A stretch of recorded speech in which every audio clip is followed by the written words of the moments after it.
The following is a DW Ancient Egypt production.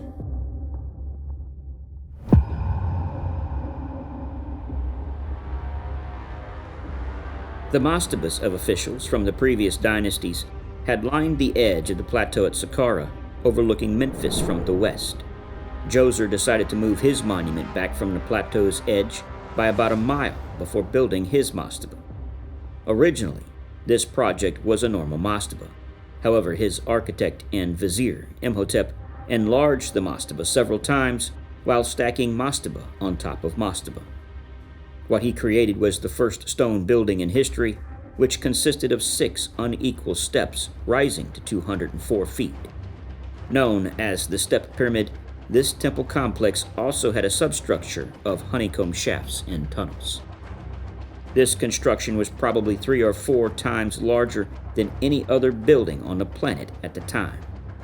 Here, Djoser built chapels and planned a complex intended for use as a courtyard for the Hebsed and other rituals. The Hebsed festival celebrated the rejuvenation of the aging pharaoh every 30 years. When observing the decoration details for this temple complex, one can see that the stone imitates the reed construction techniques from previous temples in the past.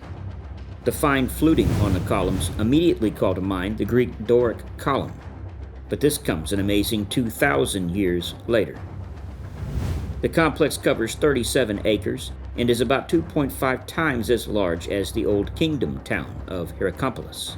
Several features of the complex differ from those of later Old Kingdom pyramids. The mortuary temple is situated at the north side of the pyramid, whereas in later pyramids, it is on the east side.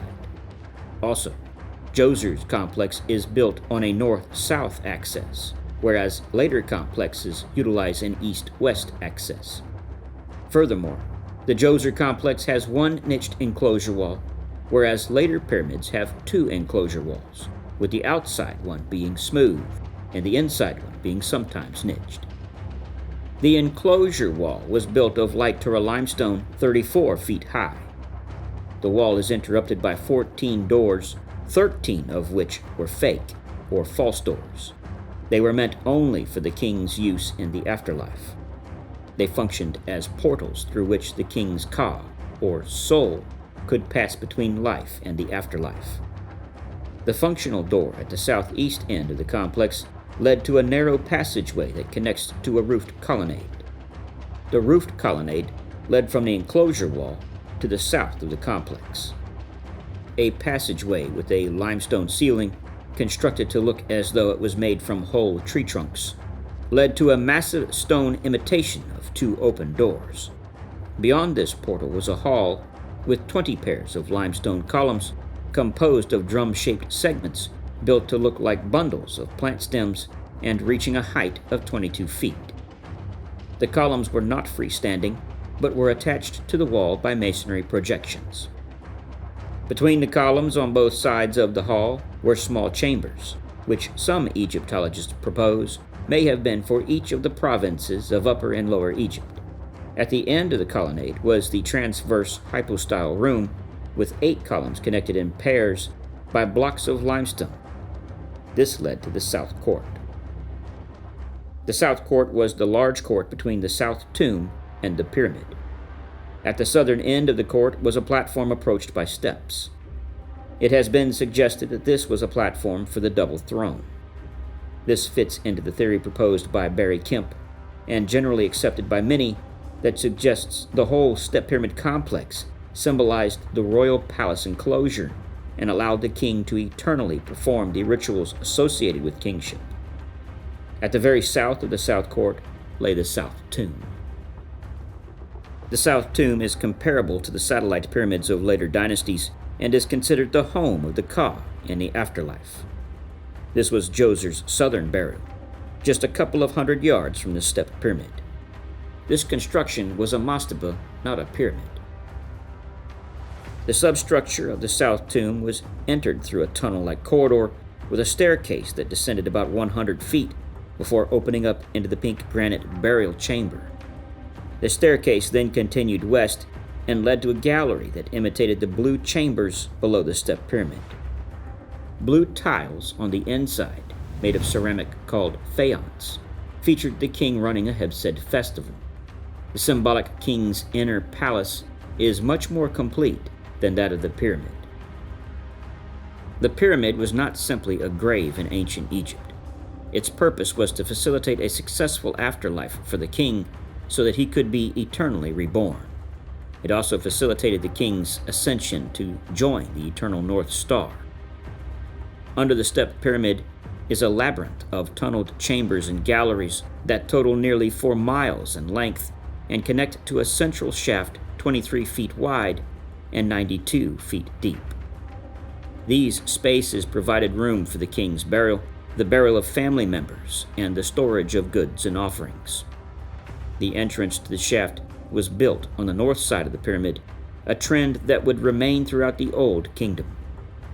The sides of the underground passages were limestone, inlaid with blue faience tile, just like the South Tomb's substructure.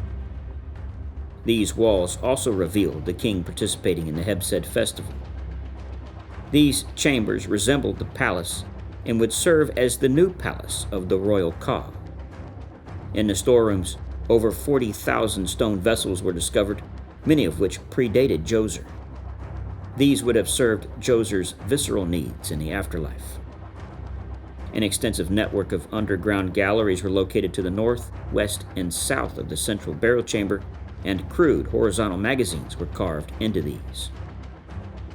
The burial chamber was a vault constructed of 4 courses of well-dressed granite. It had one opening, which was sealed with a 3.5-ton block after the burial. No mummy was recovered, as the tomb had been extensively robbed during antiquity. Archaeologists found evidence of limestone blocks with 5-pointed stars in low relief that were likely on the ceiling, indicating the first occurrence of what would become a tradition.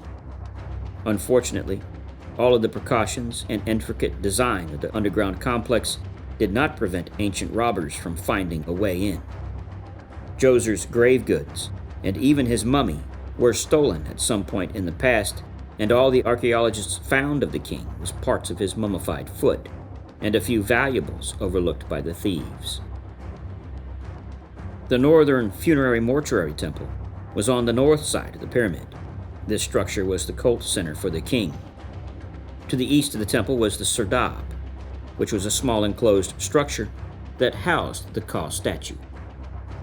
This small statue of the pharaoh was where his soul could live if his body was destroyed, or until he was resurrected. This temple appeared on the north side of the pyramid throughout the 3rd dynasty, as the king wished to go north to become one of the eternal stars in the north sky that never set. In the 4th dynasty, when there was a religious shift to an emphasis on rebirth and eternity achieved through the sun, the mortuary temple was moved to the east side of the pyramid, where the sun rises, so that through association with the sun, the king could be reborn every day. The Hebsed court was parallel to the south courtyard. It was meant to provide a space in which the king could perform the Hebsed ritual.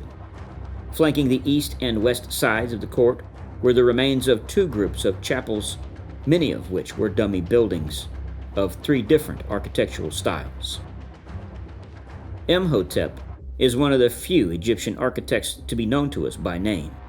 Revered as a scribe, counselor, doctor, priest, and astronomer, he was later deified and worshipped as a god of architecture and medicine. Devotees made pilgrimages to Saqqara, where he is most likely buried. He was one of the only 2 commoners ever to be deified after death, the other being Amenhotep, son of Hapu.